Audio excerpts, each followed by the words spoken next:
Alright, there we go. We figured shit out. Yeah! Oh my god, what the hell? Sometimes I just don't get any information going into the cast. I just get told to cast. So, a little bit of a bad philosophy, but we're going to have to live with it. To make sure, there we go. We'll actually get the tab up just a tiny bit earlier. Oh, I feel so much better right now. Okay. Ladies and gentlemen, welcome in. I am Cheesehead Logic, and this is actually really, really early for me for broadcast, but it is worth it because today we got the PokerStrategy.com League.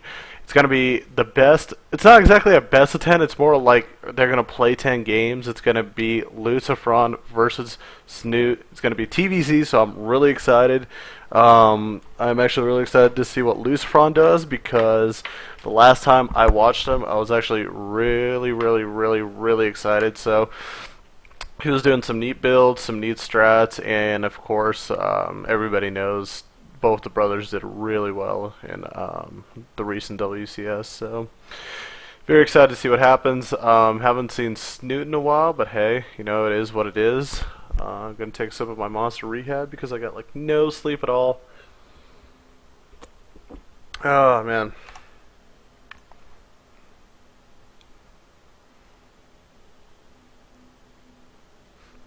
Let's make sure I can get into the chat channel too.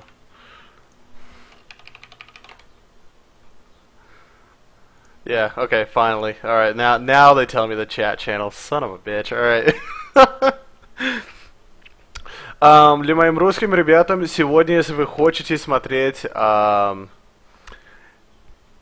как я знаю сейчас, если вы хотите по-русскому слушать сегодня покер-стратегии Лига Снут с Лусифроном, вы можете прямо под верху у меня, если вы на фан-стриме посмотрите, там хайрлинг стриме для Нави, идите посмотрите его, пожалуйста.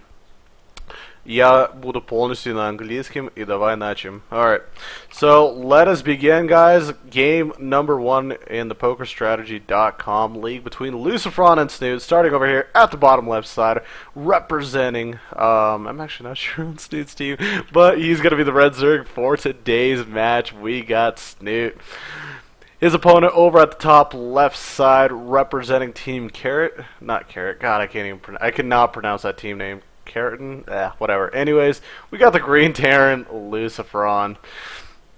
See, this is what happens when I get like last minute casts, like last minute info and everything. It just it drives me nuts. It drives me just a tiny bit nuts because I gotta scramble and make sure I know everything. So, yeah, basically we have an awesome TVZ today. If you guys notice in the mini-map, we got An on the Terrain. This is one of the newer maps presented by the GSL. This is GSL Whirlwind, I'm pretty sure. Looking at it, looks like Lucifron's starting out fairly normal, looking to actually potentially go CC first, and I really like that idea personally as a Terran player myself. This is an enormous map, man. This is enormous. You've seen Tal'Darim, you've seen Condemned Ridge, you've seen some of the bigger 4-player maps, man. This map takes the cake. So CC first, definitely not too bad of an idea. And also, when you look, you're like, but why would you go CC first? Zergs can go attack you. Well, you got actually this little nifty supply depot that helps you wall off. Doesn't I mean, it's killable. It's a little bit of a neutral depot, but it does help you wall off in the long run. So as we look and see, both players are looking to start out normal. I mean, Snute already took his hatch, so 15 hatch. Everything very, very standard. And oh, I like this. Lucifron's actually building the CC at the top of the ramp and going to wall off with a barracks. So who knows, in case any potential 10 pool, 6 pool, some crazy action. And I mean, now finally Lucifron is going for a scout himself. Well, yeah. So kind of a little nice, neat little start off. I like it. As things are going, yeah, I think everything's gonna be normal. So basically today, nice beautiful Thursday morning, you know, didn't have really anything planned on the schedule until about 6 hours ago when I got notified there will be a cast. So my butt went to bed right away, tried to get as much sleep as I could before this. Definitely awesome. Want to make a shout out to Empire, thanks guys. Got, I'm pretty sure, casting privileges for this. I'm pretty sure. Not like potential last tournament we had, so I had a little bit of an issue with the Acer with the Acer Cub. That was a little bit of a fun situation to deal with. But yeah. So as we look and see, Lucifron both getting his double orbital right now, popping out his first Marines, and just kind of spreading. And on the other side for Snute, spreading out his overlords, getting his queens out. To be honest, if Snute really wanted to, he could probably take another hatch, most likely the south one. Well, for him, technically, the south one right here. The cool thing about this map, every player has a little bit of an option when it comes to the third, and that's what I actually really like about this map. Basically, once you get out of your natural, you have to start making decisions. Which third do I take? Do I take the third over here, which is a little bit more open? Do I take the third to this side, since it's a little more closed, technically? I mean, there's a lot of tack paths, and there's no like real way to wall them off really well. So that's the only sucky part. That's kind of the nice thing though for some of the players like Zerg and Protoss. Big maps, big ramps. Really adore it. Really love it. Big part on this map, drops a lot of airspace throughout the map, even though a lot of it is land. Still a lot of airspace, a lot of places where you could travel, and your opponent could potentially miss your drops as a Terran player. Looking at things, I mean, just basically very standard play right now. Snute just dropping creep, putting up a spine.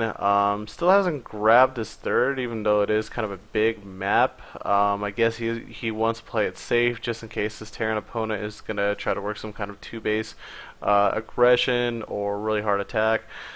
But at the moment, on the other side, Lucifron just going with a standard opener, has the tech lab ready there for the starport, so potential Banshees with Cloak coming out. And again, I mean, Snute is in great position. He doesn't see exactly what's on the inside, but he definitely can get a scout once the Banshee does fly over. Good work by Lucifron going to the tower, clearing anything that might be under control by a Ling. And now, oh, nice catch by him. Couple Hellions right in place, Queens right there and ready to kind of poke at the Hellions as well. And now we got a total of 4 Hellions. Continuing production, sending them out right now. And I really like this about Lucifron, playing it very careful. Putting up a bunker with these supply depots, not only getting that full wall, but also putting up a nice structure where he could be in good position defensively. Let's see. Well, I mean, he's just got Lucifron right now, just riding around, just checking how things are going. And ooh, this is really, really cute by Snute. He has already speed finished. No, he actually didn't start speed. He's just popping out 11 roaches right now, getting roach speed, and we might see a little bit of a strong roach attack from him. Not really sure if you want to pop out 9 roaches defensively, or he actually might. You actually might pop out 9 roaches defensively, just that way Hellions can't get in, Hellions can't pop out, so he'll try to probably knock down supply depots or maybe at least put a little bit of an aggressive stance.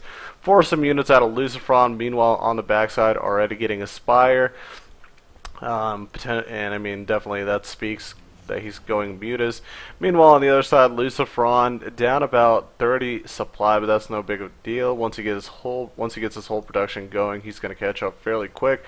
Getting the double upgrades right now, 1-1 underway, and that now basically just adding barracks and trying to get a lot of his units out. So here we go, creep coming out, but already Snute, man, in position. 4 queens with an overseer, so that cloak basically worthless at this point. So, and that's kind of the risk you run when you play against a Zerg player that scouts that out. It's something weird. Some players would rather just basically try to take a base, and oh, does he notice? No, he doesn't! Lucifron misses that drone sitting at the third base right there, forces a cancel because the DPS of 2 Banshees would just be a little bit too much before any Queens and extra help can get over there. But here we go, getting inside that main, going to try to do a little damage, got 3 drones. Doesn't get a scout of the Spire though. Where is that Spire out? We're going to try to take a peek, and it's right over here. Meanwhile, on the backside, we got some serious issues. Those roaches that he made earlier, like I said, he'll probably try to take those on a tiny bit of an aggressive stance, because right now, basically what he's trying to do is just get a nice defensive stance, try to attack, work those Banshees and Hellions. But while he was doing that, everything he's losing in the main, and GG game number